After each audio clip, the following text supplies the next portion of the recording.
اس کو نہ مانا، اور یہ یاد کرایا جا رہا ہے دوبارہ، اور پیغمبروں کو ناحق انہوں نے قتل کیا، اور یہاں تک کہا کہ ہمارے دل غلافوں میں محفوظ ہیں، یعنی ہمیں جو کچھ مرضی بتاؤ ہم نہیں مانیں گے۔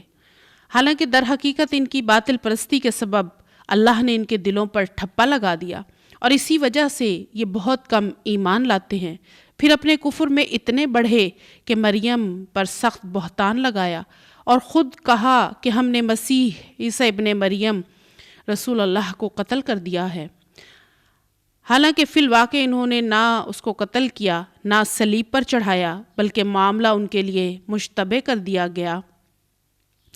یہاں یہ بتایا گیا ہے کہ عیسیٰ علیہ السلام کو انہوں نے یہ سمجھا کہ صلیب پر چڑھا دیا، حالانکہ صلیب پر نہیں، اللہ تعالیٰ نے عیسیٰ علیہ السلام کو پورے کا پورا اوپر اٹھا لیا تھا، اور جس شخص کو انہوں نے صلیب پر چڑھایا وہ کوئی اور تھا، اور یہ سمجھتے ہیں کہ ہم نے عیسیٰ کو صلیب پر چڑھا دیا۔ اور جن لوگوں نے اس بارے میں اختلاف کیا وہ بھی دراصل شک میں مبتلا ہیں، ان کے پاس اس معاملے میں کوئی علم نہیں ہے، محض گمان کی پیروی کی ہے۔ انہوں نے مسیح کو یقیناً قتل نہیں کیا، بلکہ اللہ نے اس کو اپنی طرف اٹھا لیا۔ اللہ زبردست طاقت رکھنے والا ہے، اور اہل کتاب میں سے کوئی ایسا نہ ہوگا جو اس کی موت سے پہلے اس پر ایمان نہ لے آئے گا، اور قیامت کے روز ان پر گواہی دے گا۔ یعنی اہل کتاب میں سے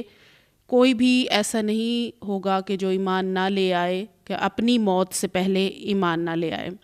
غرض ان یہودیوں کے اسی ظالمانہ رویے کی بنا پر، اور اس بنا پر کہ یہ بکثرت اللہ کے راستے سے روکتے ہیں اور سود لیتے ہیں جس سے انہیں منع کیا گیا تھا، اور لوگوں کے مال ناجائز طریقوں سے کھاتے ہیں، ہم نے بہت سی وہ پاک چیزیں ان کے لیے حرام کر دیں جو پہلے ان کے لیے حلال تھیں۔ یہاں یہ بتایا گیا کہ وہ جانور جو ناخن رکھنے، جن کے ناخن ہوتے ہیں، ان جانوروں کو ان پر حرام کیا گیا تھا، اور گائے بکری کی چربی بھی ان پر حرام کر دی گئی تھی۔ مگر ان میں سے جو لوگ پختہ علم رکھنے والے ہیں، ایماندار ہیں، وہ سب اس تعلیم پر ایمان لاتے ہیں جو آپ صلی اللہ علیہ وسلم کی طرف نازل کی گئی، اور جو آپ صلی اللہ علیہ وسلم سے پہلے نازل کی گئی تھی۔ اس طرح کے ایمان لانے والے، نماز، زکوٰۃ کی پابندی کرنے والے، اور اللہ روز آخرت پر سچا یقین رکھنے والے لوگوں کو ہم ضرور اجر عظیم عطا کریں گے۔ صرف وحدانیت نہیں، اللہ کے ساتھ اللہ کے رسول صلی اللہ علیہ وآلہ وسلم کو ماننے والے، ان کو اللہ تعالیٰ اجر عظیم عطا کریں گے۔ اِنَّا أَوْحَيْنَا إِلَيْكَ كَمَا أَوْحَيْنَا إِلَى نُوحٍ وَالنَّبِيِّينَ مِن بَعْدِهِ وَأَوْحَيْنَا إِلَى إِبْرَاهِيمَ وَإِسْمَاعِيلَ وَإِسْحَاقَ وَيَعْقُوبَ وَالْأَسْبَاطِ وَعِيسَىٰ وَأَيُّوبَ وَيُونُسَ وَهَارُونَ وَسُلَيْمَانَ وَآتَيْنَا دَاوُودَ زَبُورًا۔ اور اے محبوب صلی اللہ علیہ وآلہ وسلم، ہم نے آپ کی طرف اس وحی بھیجی ہے جس طرح نوح اور اس کے بعد کے پیغمبروں کی طرف بھیجی تھی۔ ہم نے ابراہیم، اسماعیل، اسحاق، یعقوب اور اولاد یعقوب، عیسیٰ، ایوب، یونس، ہارون اور سلیمان علیہم السلام کی طرف وحی بھیجی۔ ہم نے داؤد کو زبور دی۔ ہم نے ان رسولوں پر بھی وحی نازل کی جن کا ذکر اس سے پہلے ہم تم سے کر چکے ہیں، اور ان رسولوں پر بھی جن کا ذکر تم سے نہیں کیا۔ ہم نے موسیٰ سے اس طرح گفتگو کی جس طرح گفتگو کی جاتی ہے۔ یہ سارے رسول خوشخبری دینے والے اور ڈرانے والے بنا کر بھیجے گئے تھے تاکہ ان کو مبعوث کر دینے کے بعد لوگوں کے پاس اللہ کے مقابلے میں کوئی حجت نہ رہے۔ یعنی تمام پیغمبروں کے بھیجنے کی ایک ہی غرض تھی، اور وہ غرض کیا تھی کہ اللہ تعالیٰ نوع انسانی پر اتمام حجت کرنا چاہتا ہے۔ یعنی جب اللہ کے سامنے جائیں تو کوئی عذر پیش نہ کر سکیں کہ ہم تو واقف تھے، ہمیں تو کچھ پتہ ہی نہیں تھا۔ اللہ تعالیٰ نے تمام پیغمبروں کو بتانے کے لیے اللہ کا پیغام بھیجا تاکہ تمام لوگوں تک اللہ کا پیغام پہنچ جائے۔ اور بہرحال غالب رہنے والا حکیم اور دانا اللہ تعالیٰ ہے، مگر اللہ گواہی دیتا ہے کہ اے نبی صلی اللہ علیہ وسلم، جو کچھ ہم نے نازل کیا ہے اپنے علم سے نازل کیا ہے، اور اس پر ملائکہ بھی گواہ ہیں۔ اگرچہ اللہ کا گواہ ہونا بالکل کفایت کرتا ہے، جو لوگ اس کو ماننے سے خود انکار کرتے ہیں اور دوسروں کو خدا کے راستے سے روکتے ہیں، یقیناً گمراہی میں حق سے بہت دور نکل گئے ہیں۔ اس طرح جن لوگوں نے کفر و بغاوت کا طریقہ اختیار کیا اور ظلم و ستم پر اتر آئے، اللہ ان کو ہرگز معاف نہ کرے گا اور انہیں جہنم کے سوا کوئی راستہ نہ دکھائے گا جس میں وہ ہمیشہ رہیں گے۔ اللہ کے لیے کوئی مشکل کام نہیں۔ لوگو، یہ رسول تمہارے پاس تمہارے رب کی طرف سے حق لے کر آ گیا ہے، ایمان لے آؤ، تمہارے لیے ہی بہتر ہے، اور اگر انکار کرتے ہو تو جان لو کہ آسمانوں اور زمین میں جو کچھ ہے اللہ کا ہے، اور اللہ علیم بھی ہے، حکیم بھی۔ اے اہل کتاب، اپنے دین میں غلو نہ کرو۔ مریم اس کے سوا کچھ نہ تھا کہ عیسیٰ ابن مریم اللہ کا ایک رسول اور ایک فرمان تھا جو اللہ نے مریم کی طرف بھیجا، اور ایک روح تھی اللہ کی طرف سے جس نے مریم کے رحم میں بچے کی شکل اختیار کی۔ پس تم اللہ اور اس کے رسولوں پر ایمان لاؤ اور نہ کہو کہ تین ہیں، باز آ جاؤ، یہ تمہارے لیے بہتر ہے۔ اللہ تو بس ایک ہی خدا ہے، وہ پاک ہے اس سے کہ کوئی اس کا بیٹا ہو، اور زمین اور آسمانوں کی ساری چیزیں اس کی ملک ہیں، اور ان کی کفالت و خبر گیری کرنے کے لیے بس وہی کافی ہے۔ یہاں اللہ تعالیٰ نے ان کے غلو کے بارے میں بتایا کہ نصارہ نے غلو یہ کیا کہ اتنے زیادہ محبت میں آگے بڑھ گئے کہ عیسیٰ علیہ السلام کو اللہ کا بیٹا کہا۔ اللہ تعالیٰ تو پاک ہے اس چیز سے کہ اس کی کوئی اولاد ہو۔ لن يستنكف المسيح ان يكون عبدا لله ولا الملائكة المقربون ومن يستنكف عن عبادته ويستكبر فسيحشرهم إليه جميعا۔ مسیح نے کبھی اس بات کو برا نہیں سمجھا کہ وہ اللہ کا ایک بندہ ہو، اور نہ مقرب ترین فرشتے اس کو اپنے لیے برا سمجھتے ہیں۔ اگر کوئی اللہ کی بندگی کو اپنے لیے برا سمجھتا ہے، تکبر کرتا ہے، تو ایک وقت آئے گا جب اللہ سب کو گھیر کر اپنے سامنے حاضر کرے گا۔ اس وقت وہ لوگ جنہوں نے ایمان لا کر نیک طرز عمل اختیار کیا ہے اپنے اجر پورے پورے پائیں گے،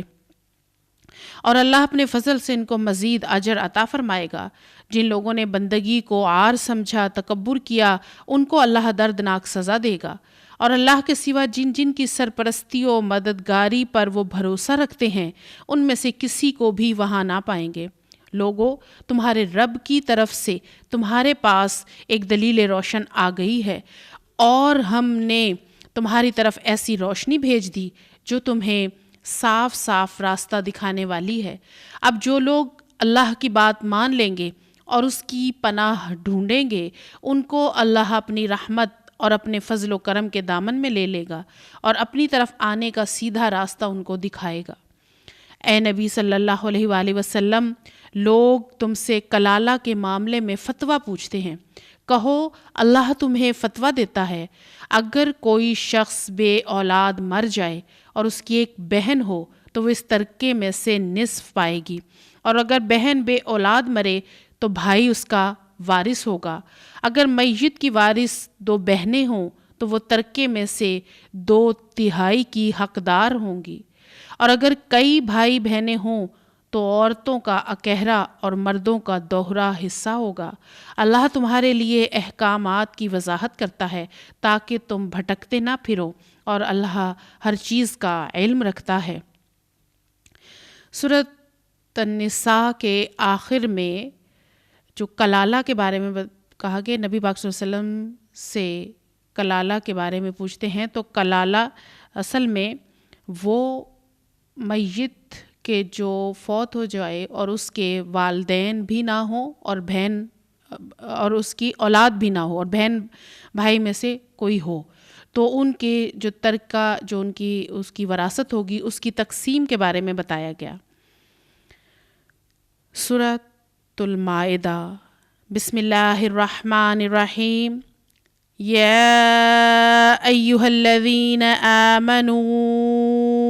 اوفوا بالعقود احلت لکم بہیمۃ الانعام الا ما یتلی علیکم غیر محل الصید وانتم حرم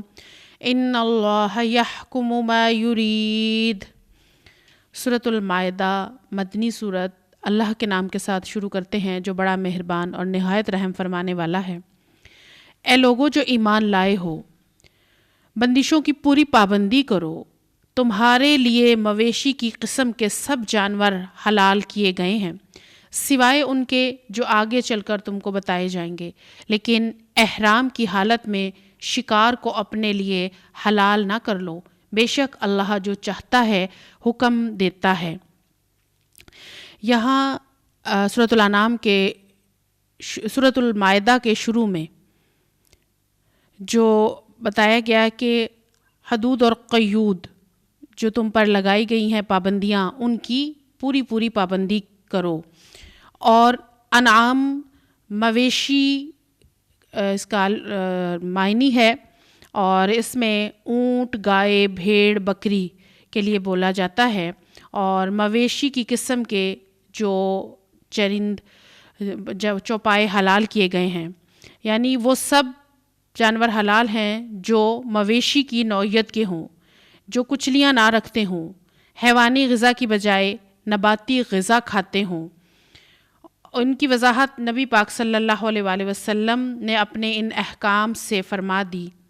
کہ جس میں آپ صلی اللہ علیہ وسلم نے درندوں اور شکاری پرندوں اور مردار خوروں کو حرام قرار دیا ہو۔ اور اس میں بتایا گیا کہ جو حلال اور حرام ہے وہ اللہ نے بتائے ہیں۔ اے لوگو جو ایمان لائے ہو، خدا پرستی کی نشانیوں کو بے حرمت نہ کرو، حرام مہینوں میں سے کسی کو حلال نہ کر لو، قربانی کے جانوروں پر دست درازی نہ کرو، ان جانوروں پر ہاتھ نہ ڈالو جن کی گردنوں میں نظر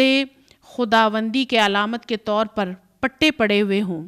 نہ ان لوگوں کو چھیڑو جو اپنے رب کے فضل اور اس کی خوشنودی کی تلاش میں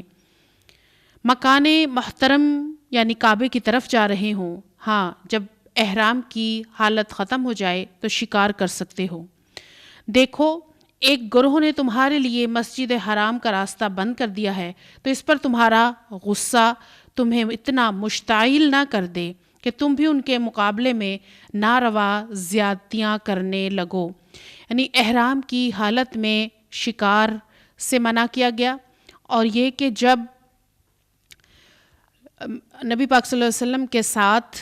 عمرہ کی ادائیگی کے لیے آئے تھے اور ادا کرنے نہیں دیا گیا تھا،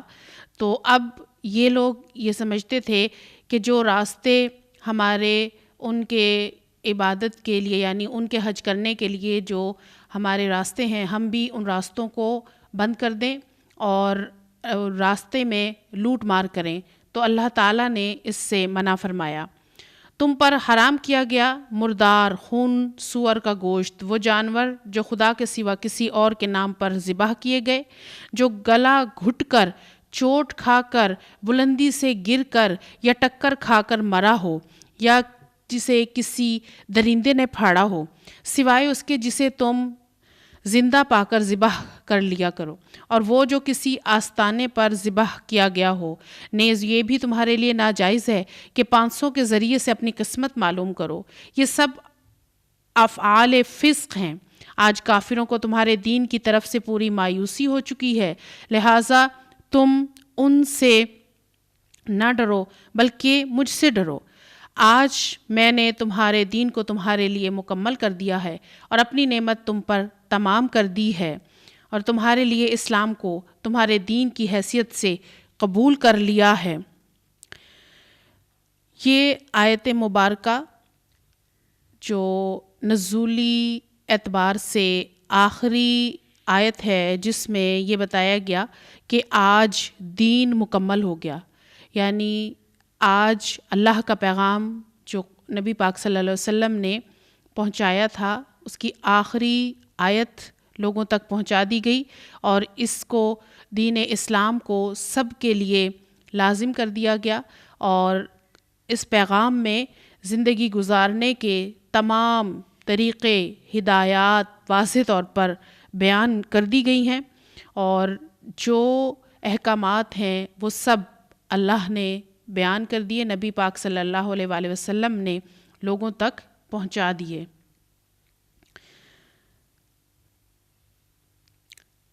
البتہ جو شخص بھوک سے مجبور ہو کر ان میں سے کوئی چیز کھا لے بغیر اس کے کہ گناہ کی طرف اس کا میلان ہو، تو بے شک اللہ معاف کرنے والا، رحم فرمانے والا ہے۔ لوگ پوچھتے ہیں کہ ان کے لیے کیا حلال کیا گیا ہے؟ کہو تمہارے لیے ساری پاک چیزیں حلال کر دی گئی ہیں، جن شکاری جانوروں کو تم نے سدھایا ہو، جن کو خدا کے دیے ہوئے علم کی بنا پر تم شکار کی تعلیم دیا کرتے ہو۔ وہ جس جانور کو تمہارے لیے پکڑ رکھیں اس کو بھی تم کھا سکتے ہو، البتہ اس پر اللہ کا نام لے لو اور اللہ کا قانون توڑنے سے ڈرو، اللہ کو حساب لیتے دیر نہیں لگتی۔ یعنی جب شکار کے لیے چھوڑا جائے جانور کو تو چھوڑتے وقت اللہ کا نام لے کر اس کو چھوڑا جائے، اور جب وہ شکار اٹھا کر لائے تو شکار جو اٹھا کر لایا گیا ہے وہ زندہ ہو تو اسے ذبح کرتے وقت اللہ کا نام لیا جائے، یا یہ کہ جو جب چھوڑا جاتا ہے شکار اٹھا کر لانے کے لیے تو اس وقت اللہ کا نام لیا جاتا ہے تو وہ حلال ہے۔ آج تمہارے لیے ساری پاک چیزیں حلال کر دی گئی ہیں، اہل کتاب کا کھانا تمہارے لیے حلال ہے اور تمہارا کھانا ان کے لیے، اور محفوظ عورتیں بھی تمہارے لیے حلال ہیں، خواہ وہ اہل ایمان کے گروہ سے ہوں یا ان قوموں میں سے جن کو تم سے پہلے کتاب دی گئی تھی، بشرطے کہ تم ان کے مہر ادا کر کے نکاح میں ان کے محافظ بنو، یہ کہ آزاد شہوت رانی کرنے لگو یا چوری چھپے آشنائیاں کرو، اور جس کسی نے ایمان کی روش پر چلنے سے انکار کیا تو اس کا سارا کارنامہ زندگی ضائع ہو جائے گا اور آخرت میں وہ دیوالیہ ہوگا۔ یا ایہا الذین آمنوا اذا قمتم الی الصلاة فاغسلوا وجوہکم وأيديكم إلى المرافق وامسحوا برؤوسكم وأرجلكم إلى الكعبين وإن كنتم جنبا فاطهروا وإن كنتم مرضى أو على سفر أو جاء أحد منكم من الغائط أو لامستم النساء فلم تجدوا ماء فتيمموا سعيدا طيبا فامسحوا بوجوهكم وأيديكم منه ما يريد الله ليجعل عليكم من حرج ولكن يريد ليطهركم وليتم نعمته عليكم لعلكم تشكرون۔ اے لوگو جو ایمان لائے ہو، جب تم نماز کے لیے اٹھو تو چاہیے کہ اپنے منہ اور ہاتھ کوہنیوں تک دھو لو، سروں پر ہاتھ پھیر لو اور پاؤں ٹخنوں تک دھو لیا کرو۔ اگر جنابت کی حالت میں ہو تو نہا کر پاک ہو جاؤ، اور اگر بیمار ہو یا سفر کی حالت میں ہو یا تم میں سے کوئی شخص رفع حاجت کر کے آئے یا تم نے عورتوں کو ہاتھ لگایا ہو اور پانی نہ ملے تو پاک مٹی سے کام لو، بس اس پر ہاتھ مار کر اپنے منہ اور ہاتھوں پر مسح کر لو۔ اللہ تم پر زندگی کو تنگ نہیں کرنا چاہتا، مگر وہ چاہتا ہے کہ تمہیں پاک کرے اور اپنی نعمت تم پر تمام کر دے، شاید کہ تم شکر گزار بنو۔ یہاں اللہ تعالیٰ نے پانی نہ ملنے کی صورت میں بتایا ہے کہ پانی نہ ملے تو تیمم کر لو، اور تیمم پاک مٹی سے کرنا ہے، اور مٹی پر ہاتھ مار کر اپنے منہ، ہاتھوں اور سر پر مسح کر لیا جائے تو یہ تیمم وضو کے قائم مقام، لیکن اس صورت میں کہ جب پانی نہ ملے۔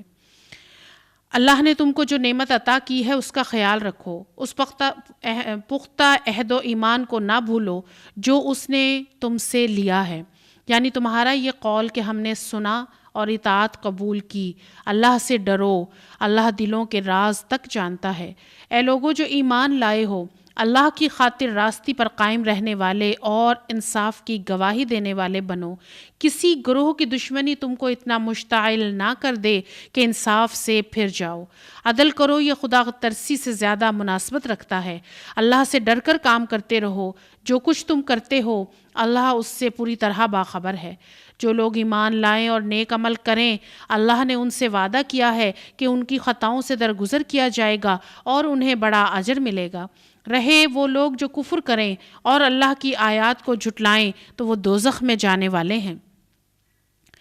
اے لوگو جو ایمان لائے ہو، اللہ کے اس احسان کو یاد کرو جو اس نے ابھی تم پر کیا ہے،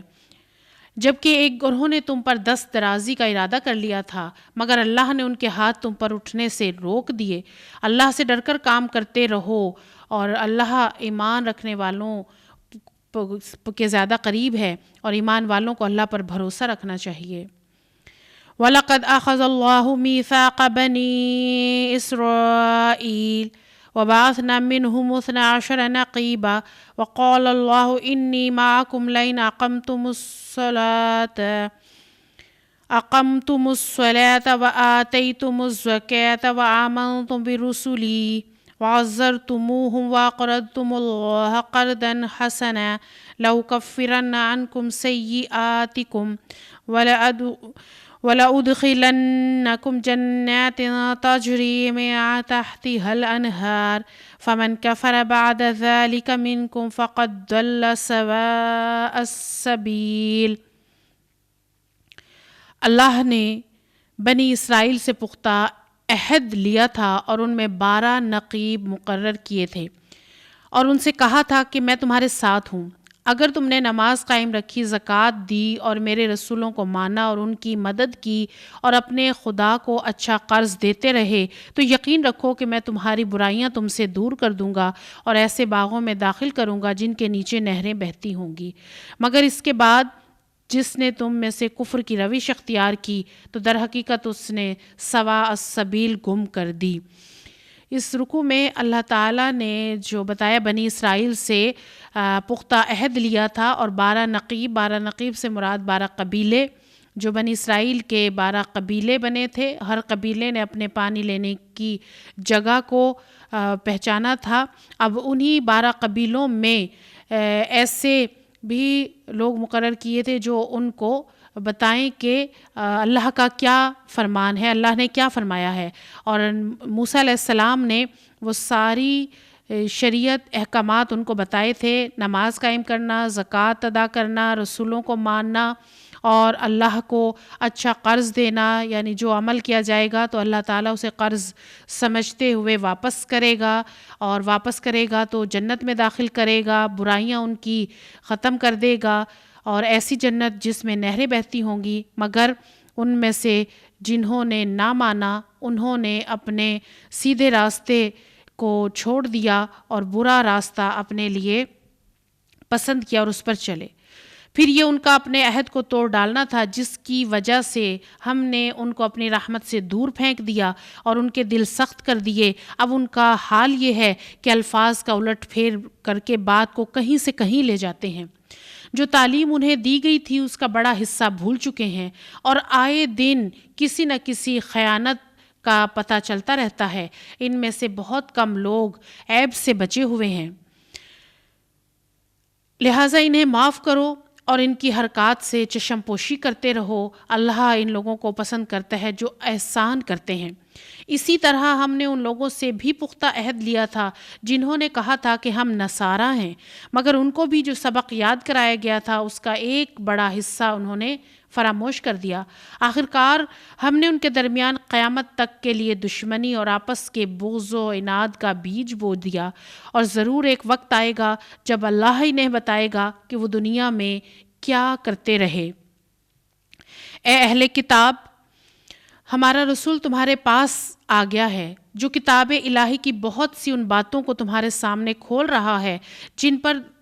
تم پردہ ڈال رہے تھے اور بہت سی باتوں سے درگزر کر جاتا ہے۔ تمہارے پاس اللہ کی طرف سے روشنی آ گئی ہے اور ایک ایسی حق نما کتاب جس کے ذریعے سے اللہ تعالیٰ ان لوگوں کو جو اس کی رضا کے طالب ہیں سلامتی کے طریقے بتاتا ہے اور اپنے اذن سے ان کو اندھیروں سے نکال کر روشنی کی طرف لاتا ہے اور راہ راست کی طرف ان کی رہنمائی کرتا ہے۔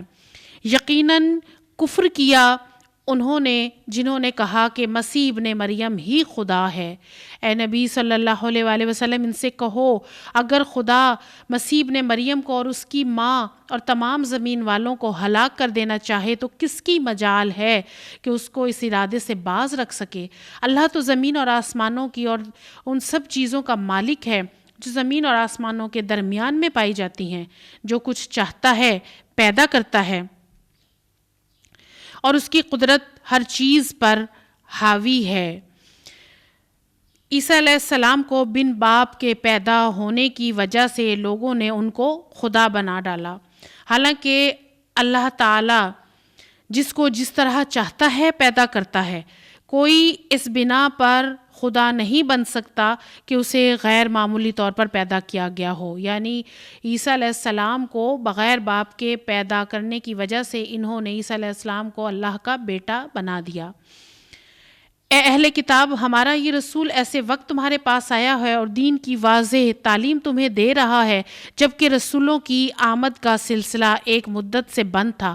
تاکہ تم یہ نہ کہہ سکو کہ ہمارے پاس کوئی بشارت دینے والا اور ڈرانے والا نہیں آیا۔ سو دیکھو اب وہ بشارت دینے والا اور ڈرانے والا آ گیا اور اللہ ہر چیز پر قادر ہے۔ نبی پاک صلی اللہ علیہ وآلہ وسلم جو بشیر و نذیر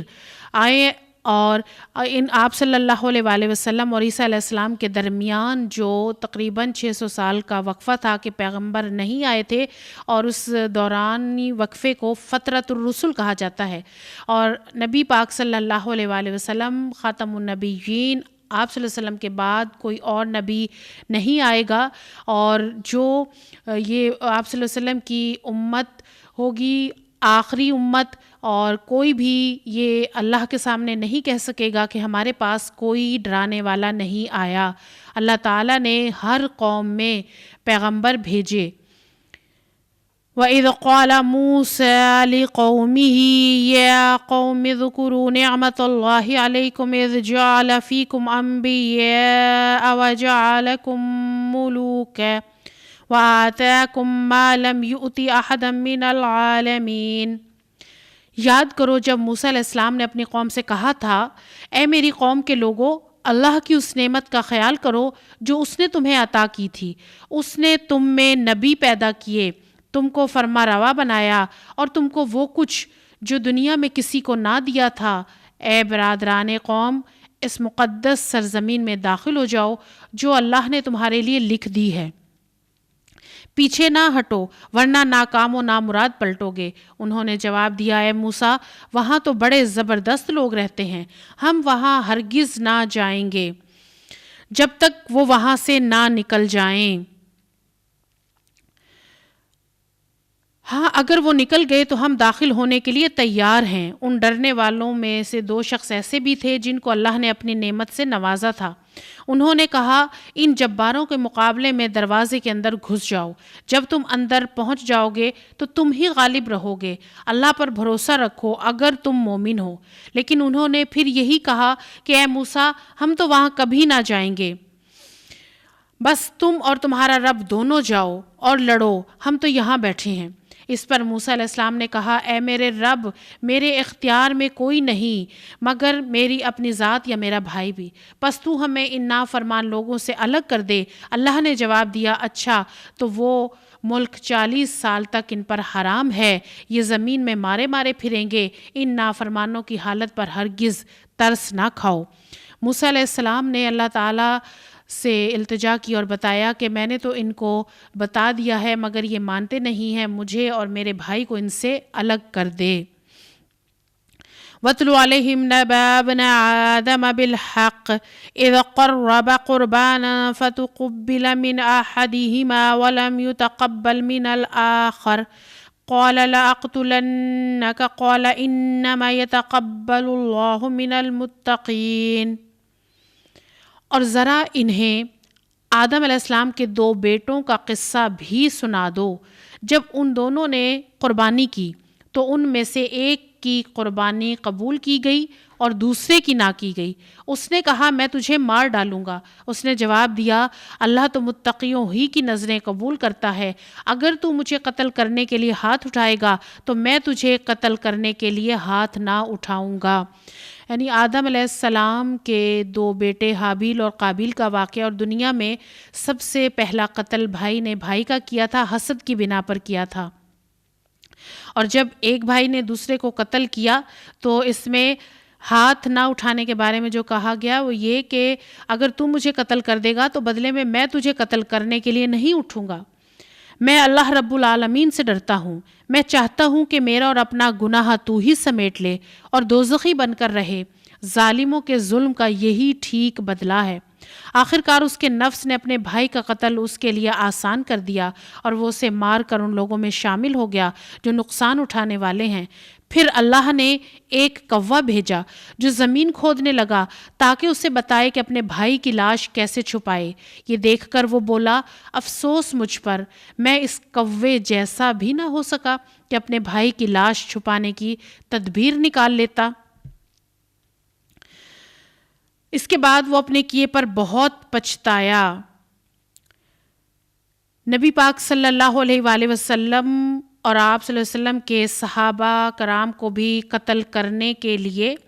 جو کوشش کی گئی تھی، اور آپ صلی اللہ علیہ وسلم کی بھی جو بات نہیں مانی جاتی تھی وہ بھی اس بنا پر کہ حسد کرتے تھے، اور حسد کی بنا پر حضور صلی اللہ علیہ وآلہ وسلم کو قتل کرنا چاہتے تھے۔ تو آدم علیہ السلام کے اس بیٹے نے بھی حسد کی بنا پر ہی قتل کیا تھا اپنے بھائی کو۔ تو یہاں یہی بتایا گیا ہے کہ جب قتل کر دیا تو اس کے بعد یہ بھی پتہ نہ تھا کہ کیا کرے، اور کوا آیا، اس نے زمین کو کریدا جس سے پتہ چلا کہ لاش کو زمین میں ڈالا جائے، اور یہاں سے جو تدفین کا پتہ چلتا ہے کہ فوت ہونے کے بعد قبر میں رکھنا، اور یہاں جو قتل ہوا تھا یہ پہلا قتل بھائی نے بھائی کا کیا تھا۔ اسی وجہ سے بنی اسرائیل پر ہم نے یہ فرمان لکھ دیا تھا کہ جس نے کسی انسان کو خون کے بدلے یا زمین میں فساد پھیلانے کے سوا کسی اور وجہ سے قتل کیا، اس نے گویا تمام انسانوں کو قتل کر دیا، اور جس نے کسی کو زندگی بخشی اس نے گویا تمام انسانوں کو زندگی بخش دی۔ مگر ان کا حال یہ ہے کہ ہمارے رسول پے در پے ان کے پاس کھلی کھلی ہدایات لے کر آئے، پھر بھی ان میں بکثرت لوگ زمین میں زیادتیاں کرنے والے ہیں۔ جو لوگ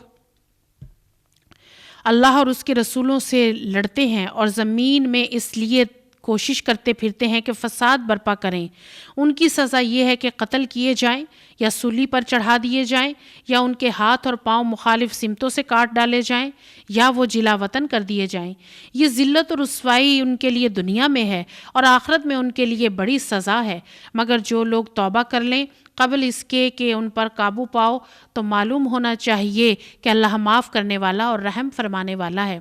یعنی اگر قتل کے بدلے قتل ہو، قصاص ہو، یا کسی وجہ سے جو سزا دی گئی ہے سزا میں ہاتھ کاٹے جائیں، تو یہ نہیں کہ بس سزا مل گئی ہے تو کافی ہے۔ اگر اس سزا کے پانے کے بعد توبہ استغفار کر لیں تو پھر آخرت کی سزا سے بچیں گے، اور اگر دنیا کی سزا پانے کے بعد بھی اسی ظلم پر اڑے رہیں اور آئندہ بھی ظلم کرتے رہیں تو پھر آخرت کی سزا ان کے لیے باقی ہے۔ یا ایھا الذین آمنوا اتقوا اللہ وابتغوا الیہ الوسیلۃ وجاہدوا فی سبیلہ لعلکم تفلحون۔ اے لوگو جو ایمان لائے ہو، اللہ سے ڈرو اور اس کی جناب میں باریابی کا ذریعہ تلاش کرو، اور اس کی راہ میں جد و جہد کرو، شاید کہ تمہیں کامیابی نصیب ہو جائے۔ یعنی جو اللہ کی راہ میں لگا رہے اور ایسے اعمال کرے جس سے اللہ راضی ہو جائے، تو ان کی جد و جہد ان اللہ کا قرب پانے کے لیے اس سے فلاح پائیں گے، کامیاب ہو جائیں گے۔ خوب جان لو کہ جن لوگوں نے کفر کا رویہ اختیار کیا ان کے قبضہ میں ساری زمین کی دولت ہو اور اتنی ہی اور اس کے ساتھ، اور چاہے کہ اسے فدیہ میں دے کر قیامت کے عذاب سے بچ جائیں، تب بھی ان کی توبہ قبول نہ کی جائے گی اور انہیں دردناک سزا مل کر رہے گی۔ وہ چاہیں گے کہ دوزخ کی آگ سے نکل بھاگیں مگر نہ نکل سکیں گے، اور انہیں قائم رہنے والا عذاب دیا جائے گا۔ اور چور خواہ عورت ہو یا مرد، دونوں کے ہاتھ کاٹ دو، یہ ان کی کمائی کا بدلہ ہے اور اللہ کی طرف سے عبرتناک سزا۔ اللہ کی قدرت سب پر غالب ہے اور وہ دانا و بینا ہے۔ پھر جو ظلم کرنے کے بعد توبہ کرے اور اپنی اصلاح کر لے تو اللہ کی نظر عنایت اس پر پھر مائل ہو جائے گی۔ اللہ بہت درگزر کرنے والا اور رحم فرمانے والا ہے۔ کیا تم جانتے نہیں ہو کہ اللہ زمین اور آسمانوں کی سلطنت کا مالک ہے؟ جسے چاہے سزا دے اور جسے چاہے معاف کر دے، وہ ہر چیز کا اختیار رکھتا ہے۔ چوری کی سزا ہاتھ کاٹنا، اور ہاتھ دونوں نہیں بلکہ ایک ہاتھ پہلی چوری پر سیدھا ہاتھ کاٹا جائے، اور چوری میں بھی یہ دیکھنا کہ کس حد تک کی چوری ہے۔ نبی اکرم صلی اللہ علیہ وسلم کے زمانہ میں 10 درہم کی چوری پر ہاتھ کاٹنا، یا 3 ماشا اور 1/5 رتی کے برابر چاندی ہو وہ چوری ہو جائے تو اس پر ہاتھ کاٹنے کی سزا، اور اس کے علاوہ کوئی پھل، ترکاری یا کوئی چھوٹی موٹی چیزوں کی چوری پر ہاتھ کاٹنا نہیں ہے۔ اے پیغمبر صلی اللہ علیہ وآلہ وسلم، تمہارے لیے باعث رنج نہ ہو کہ وہ لوگ جو کفر کی راہ میں بڑی تیزگامی دکھا رہے ہیں، خواہ وہ ان میں سے ہوں جو منہ سے کہتے ہیں کہ ہم ایمان لائے مگر ان کے دل ایمان نہیں لائے، یا ان میں سے جو یہودی ہیں جن کا حال یہ ہے کہ جھوٹ بولتے ہیں اور دوسروں کی خاطر، اور جو تمہارے پاس کبھی نہیں آئے، سن گن لیے پھرتے ہیں، کتاب اللہ کے الفاظ کو بدل دیتے ہیں، اصل معنی پھیر دیتے ہیں، اور لوگوں سے کہتے ہیں کہ اگر تمہیں یہ حکم دیا جائے تو مانو نہیں، اور جسے نہ ماننے کے بارے میں کہتے ہیں۔ جسے اللہ نے فتنے میں ڈالنے کا ارادہ کر لیا ہو، اس کو اللہ کی گرفت سے بچانے کے لیے تم کچھ نہیں کر سکتے۔ یہ وہ لوگ ہیں جن کے دلوں کو اللہ نے پاک کرنا نہیں چاہا، ان کے لیے دنیا میں رسوائی ہے اور آخرت میں سخت سزا۔ یہ جھوٹ سننے والے اور حرام کے مال کھانے والے ہیں، لہٰذا یہ تمہارے پاس آئیں تو تمہیں اختیار دیا جاتا ہے کہ چاہو ان کا فیصلہ کرو یا نہ کرو۔ انکار کر دو تو یہ تمہارا کچھ نہیں بگاڑ سکتے، اور اگر فیصلہ کرو تو ٹھیک ٹھیک انصاف کے ساتھ، کہ اللہ انصاف کرنے والوں کو پسند کرتا ہے۔ یہاں یہ بتایا گیا ہے کہ جس شخص کے اندر اللہ تعالیٰ کسی قسم کے برے میلانات کو دیکھتا ہے کہ وہ برائی کرتے ہیں اور اسی سے محبت کرتے ہیں، تو اس قسم کے مواقع ان کے پاس بار بار آتے رہتے ہیں اور وہ اسی میں پڑے رہتے ہیں، اور ان کو وہ برائیوں میں ہی آگے سے آگے بڑھتے چلے جاتے ہیں، اور یہی سب سے بڑا فتنہ ہے۔ اور یہ تمہیں کیسے حکم بناتے ہیں جبکہ ان کے پاس تورات موجود ہے جس میں اللہ کا حکم لکھا ہوا ہے، اور پھر یہ اس سے منہ موڑ رہے ہیں۔ اصل بات یہ ہے کہ یہ لوگ ایمان ہی نہیں رکھتے۔ یہودی جو ہیں وہ اپنے معاملات میں خود اپنے مذہبی قانون کے مطابق فیصلہ نہیں کرنا چاہتے تھے، اور فیصلہ کرانے کے لیے حضور صلی اللہ علیہ وآلہ وسلم کے پاس اس امید سے جاتے تھے کہ شاید آپ کی شریعت میں ان کے لیے کوئی اور دوسرا حکم موجود ہو، اس طرح وہ اپنے مذہبی قانون کی پیروی سے بچ جائیں، حالانکہ جو احکامات تورات میں تھے قرآن انہی احکامات کی تصدیق کرتا ہے۔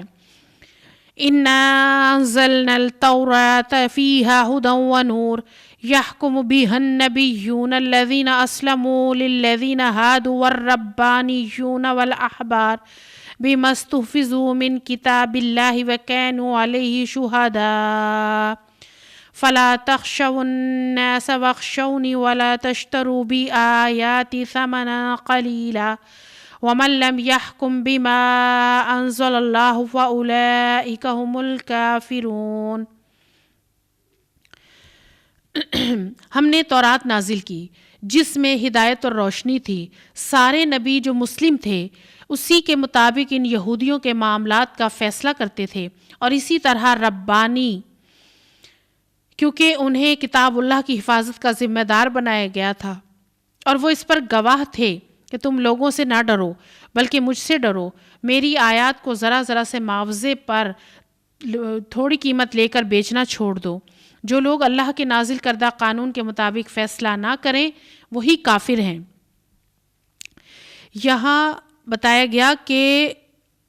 جو بھی احکامات تورات میں تھے قرآن ان کی تصدیق کرتا ہے، اور جو ان کے ربانی اور احبار، اس سے مراد ربانی سے مراد علماء اور احبار سے مراد فقہا، جو فیصلہ کرتے تھے، اور اس میں منع کیا جا رہا ہے کہ اے لوگوں کوئی ایسی بات نہ کرو، کوئی ایسے فتوے نہ دو جس سے لوگوں کو راضی کرنا مقصود ہو، لوگوں کی مرضی کے مطابق فتوے دے کر تھوڑی قیمت پر میری آیات کو نہ بیچو، نذرانے لے کر لوگوں کی مرضی کے مطابق فتوے نہ دو، اگر ایسا کرو گے تو کفر کرو گے۔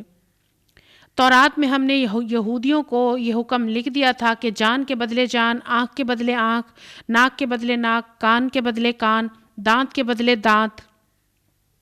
اور تمام زخموں کے لیے برابر کا بدلہ۔ پھر جو قصاص کا صدقہ کر دے تو وہ اس کے لیے کفارہ ہے۔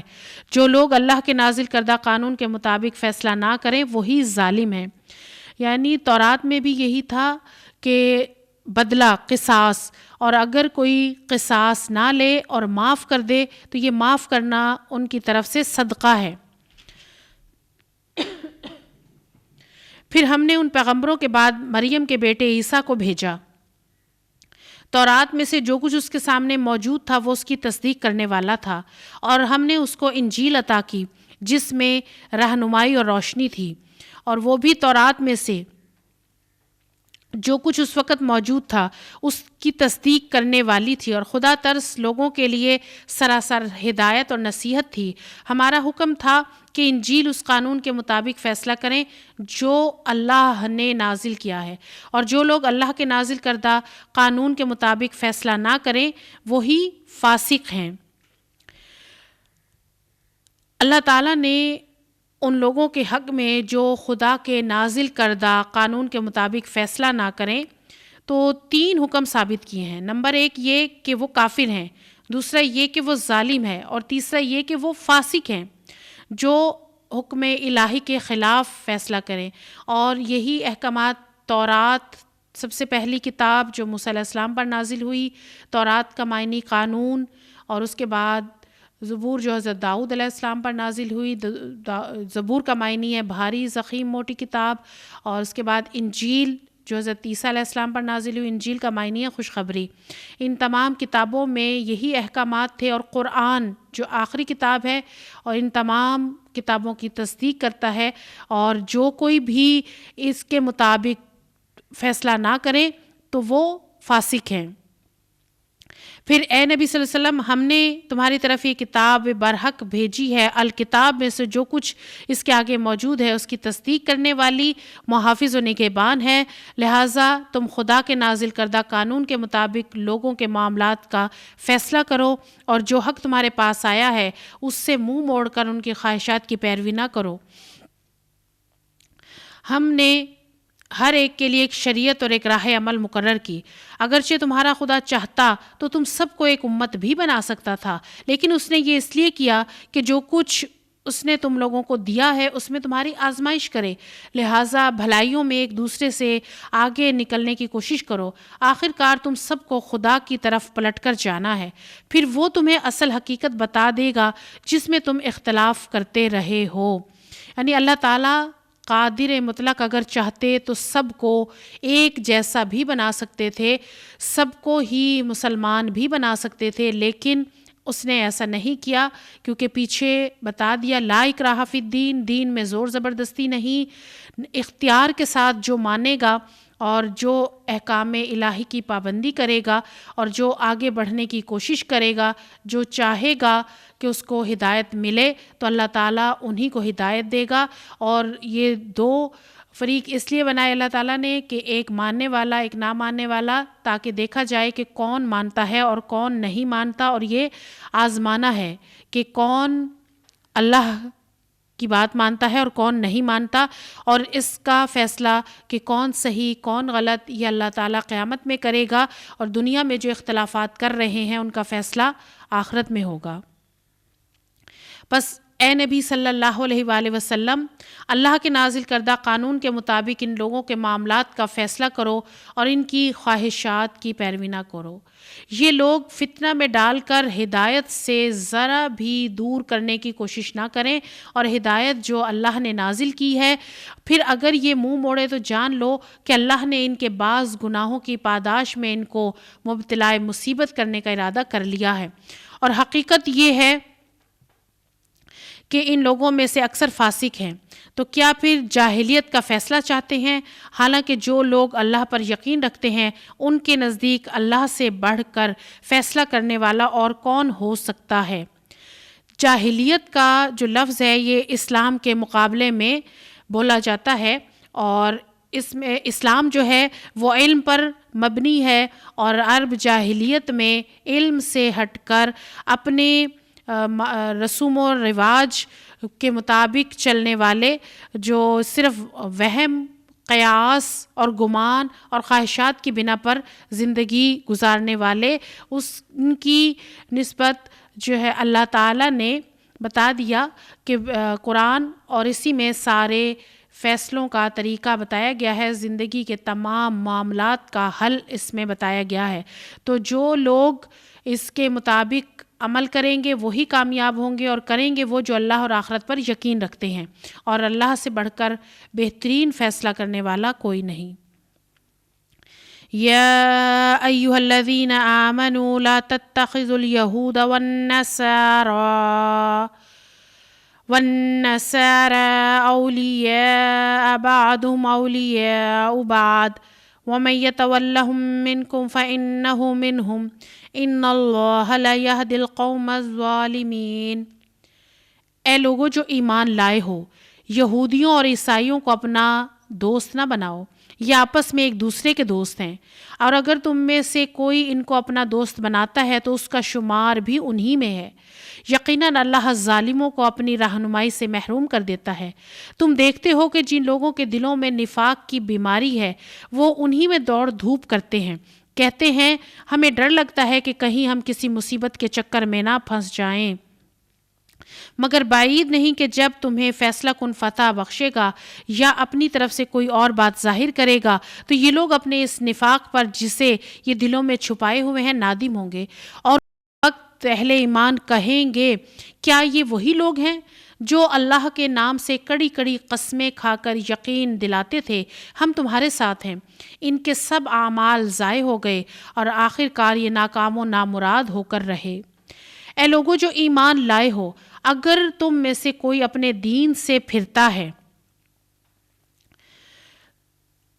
اللہ اور بہت سے لوگ ایسے پیدا کر دے گا جو اللہ کو محبوب ہوں گے، اور اللہ ان کو محبوب ہوگا جو مومنوں پر نرم اور کفار پر سخت ہوں گے، جو اللہ کی راہ میں جد و جہد کریں گے اور کسی ملامت کرنے والے کی ملامت سے نہ ڈریں گے۔ یہ اللہ کا فضل ہے، جسے چاہتا ہے عطا کرتا ہے۔ اللہ وسیع ذرائع کا مالک ہے اور سب کچھ جانتا ہے۔ اس آیت میں جو اللہ تعالیٰ نے یہ بتایا ہے کہ مومنوں پر نرم ہونا، تو مومنوں پر نرم ہونے کا مطلب یہ ہے کہ ایک شخص اہل ایمان کے مقابلے میں اپنی طاقت کبھی استعمال نہ کرے، اور اپنی ذہانت، ہوشیاری اور قابلیت کا کسی دوسرے پر دبانے کے لیے زور نہ ڈالے، اور مسلمان اپنے درمیان ہمیشہ نرم خو، رحم دل، حلیم اور ایک دوسرے کے ہمدرد ہی ہوں گے۔ اور کفار پر سخت ہونے کا مطلب یہ ہے کہ ایک مومن اپنے ایمان کی پختگی، دینداری، خلوص، اپنے اصول کی مضبوطی، سیرت کی طاقت اور ایمان کی فہم و فراست کی وجہ سے مخالفین اسلام کے مقابلے میں پتھر کی چٹان کی طرح مضبوط ہوں گے، اور انہیں اپنے مقام سے ہٹایا نہ جائے گا اور وہ کسی بھی وجہ سے پیچھے نہیں ہٹیں گے۔ تمہارے رفیق تو حقیقت میں صرف اللہ اور اللہ کا رسول ہے۔ وہ اہل ایمان ہیں جو نماز قائم کرتے ہیں، زکوٰۃ دیتے ہیں، اللہ کے آگے جھکنے والے ہیں، اور جو اللہ رسول اور اہل ایمان کو اپنا دوست بناتے ہیں اسے معلوم ہو کہ اللہ کی جماعت ہی غالب رہنے والی ہے۔ یعنی جو اللہ اور اللہ کے رسول سے محبت کرتے ہیں اور ایک دوسرے کے ساتھ مل کر زندگی گزارتے ہیں، ایک دوسرے کو نیکیوں پر ابھارتے ہیں، تو اللہ کی وہ جماعت غالب رہے گی جب آپس میں جڑ کر رہیں گے۔ یا ایھا الذین آمنوا لا تتخذوا الذین اتخذوا دینکم ہزوا ولعبا من الذین اوتوا الکتاب من قبلکم والکفار اولیاء واتقوا اللہ ان کنتم مؤمنین۔ اے لوگو جو ایمان لائے ہو، تمہارے پیش رو اہل کتاب میں سے جن لوگوں نے تمہارے دین کو مذاق اور تفریح کا سامان بنا لیا ہے، انہیں اور دوسرے کافروں کو اپنا دوست اور رفیق نہ بناؤ۔ اللہ سے ڈرو اگر تم مومن ہو۔ جب تم نماز کے لیے منادی کرتے ہو تو وہ اس کا مذاق اڑاتے ہیں اور اس سے کھیلتے ہیں۔ یعنی جو اللہ رسول سے محبت کرنے والے ہیں وہ تو ایک دوسرے کا ساتھ دیتے ہیں، ایک دوسرے کو نیکی پر بھلائی پر ساتھ لے کر چلتے ہیں، نماز کے لیے ایک دوسرے کے ساتھ جماعت کے ساتھ نماز ادا کرتے ہیں، مگر جو دین کو مذاق بناتے ہیں، دین کا مذاق بنانا کیا کہ اپنی مرضیاں کرتے ہیں، اور جو اذان کو سن کر مذاق اڑاتے ہیں، اذان کے الفاظ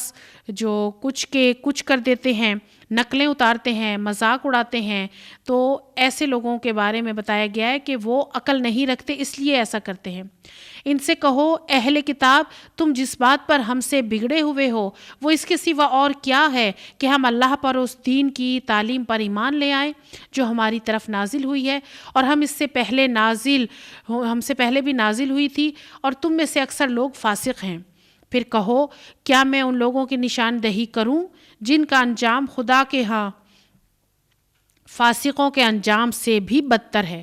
وہ جن پر خدا نے لعنت کی، جن پر اس کا غضب ٹوٹا، جن میں سے بندر اور سور بنائے گئے، جنہوں نے طاغوت کی بندگی کی، ان کا درجہ اور بھی زیادہ برا ہے، اور وہ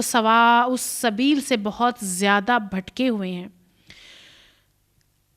جب یہ تم لوگوں کے پاس آتے ہیں تو کہتے ہیں کہ ہم ایمان لائے، حالانکہ کفر لیے ہوئے آئے تھے اور کفر ہی لیے ہوئے واپس گئے، اور اللہ خوب جانتا ہے جو کچھ یہ دلوں میں چھپائے ہوئے ہیں۔ تم دیکھتے ہو کہ ان لوگوں میں سے بکثرت لوگ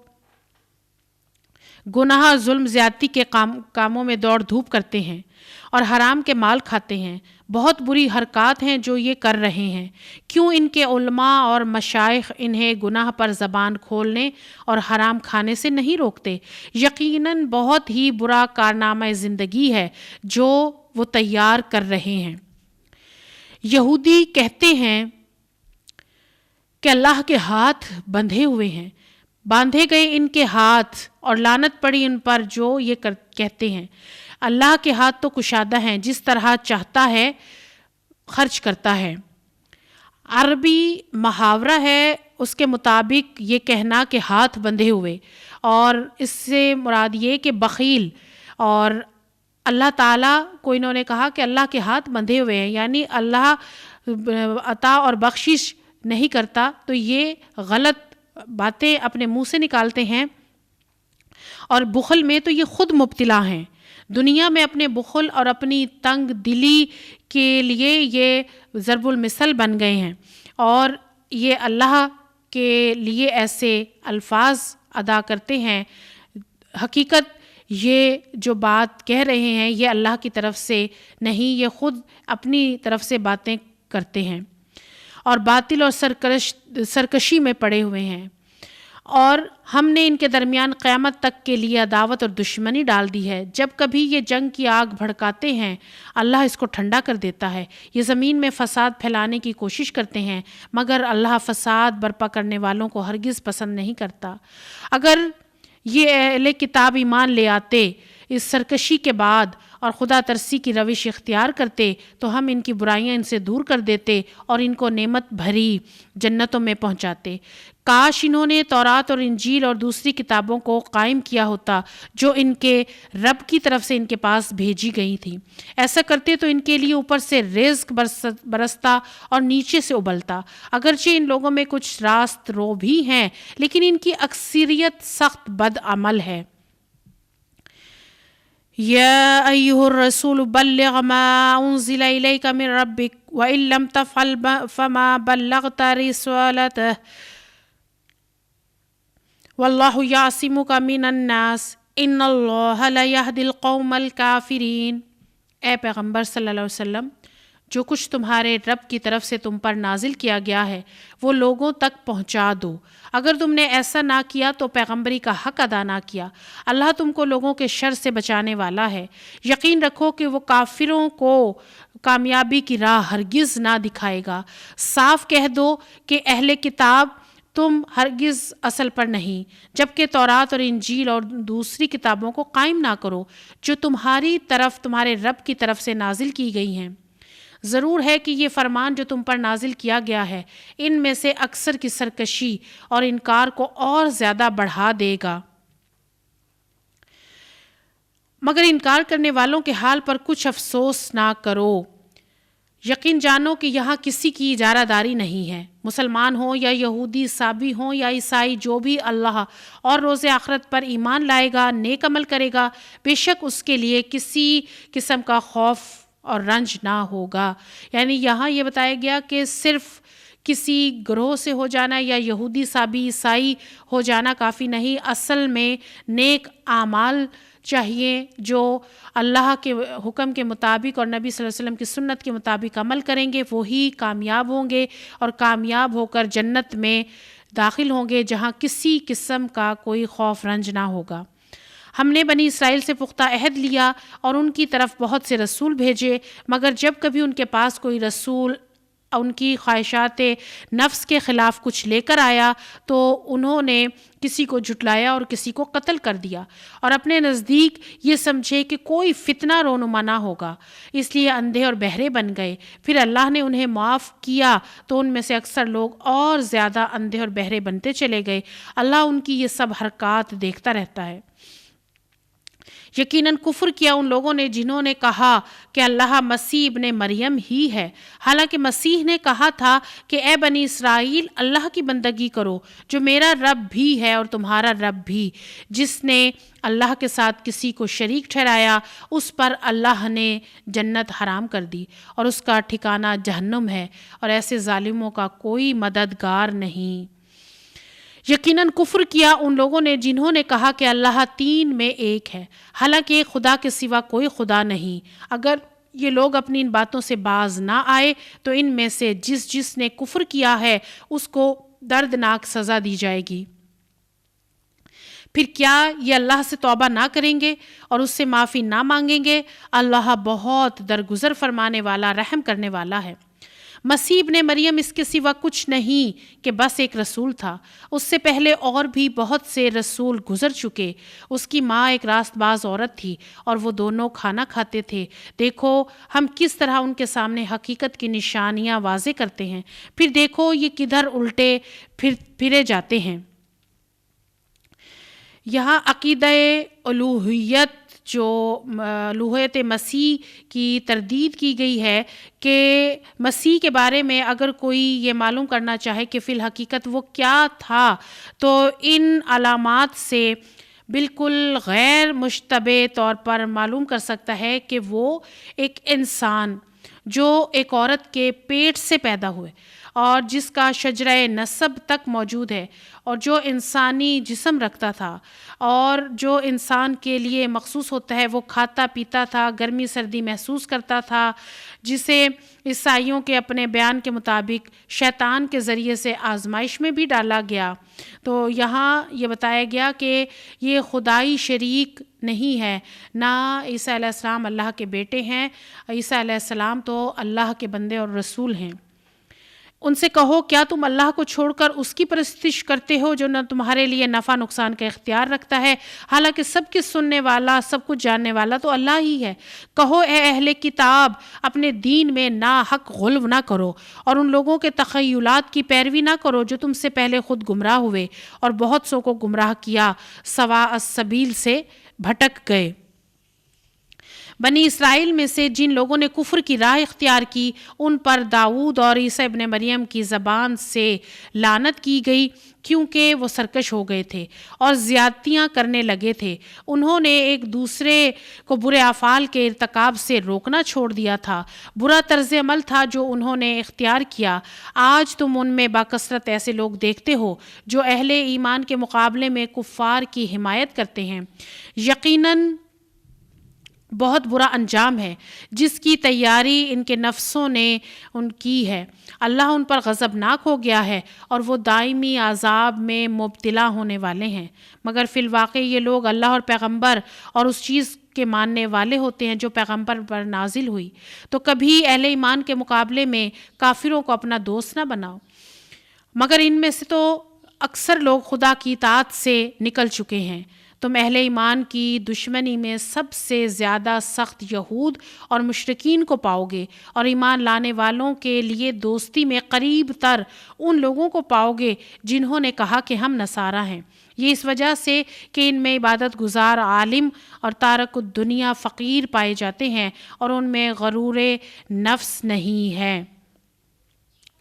یہاں یہ بتایا گیا ہے کہ ہر قوم کا جو بگاڑ ہوتا ہے وہ چند افراد سے جو شروع میں کرتے ہیں، اور اگر قوم کا اجتماعی ضمیر زندہ ہو تو بگڑے ہوئے افراد کو بھی دبا دیا جاتا ہے۔ اگر قوم کے یہ افراد جو سستی کرنا شروع کر دیں اور غلط کاموں میں پڑے رہیں اور منع کرنے کی بجائے خود بھی برائی کریں اور دوسروں کو بھی اسی طرف متوجہ کریں، تو رفتہ رفتہ وہی خرابی جو چند افراد کے اندر تھی وہ بڑھتے بڑھتے آگے زیادہ لوگوں میں پھیل جاتی ہے۔ اور بنی اسرائیل کے بگاڑ کی وجہ بھی یہی تھی کہ انہوں نے اپنے آپ کو روکا نہیں اور دوسرے لوگ بھی ان کے ساتھ مل کر برائیاں کرتے چلے گئے۔ اور یہاں بتایا گیا ہے کہ نبی پاک صلی اللہ علیہ وسلم سے اور اہل ایمان سے یہود دشمنی میں بہت سخت تھے اور نصارہ کم تھے، اور اللہ کی بات ماننے والے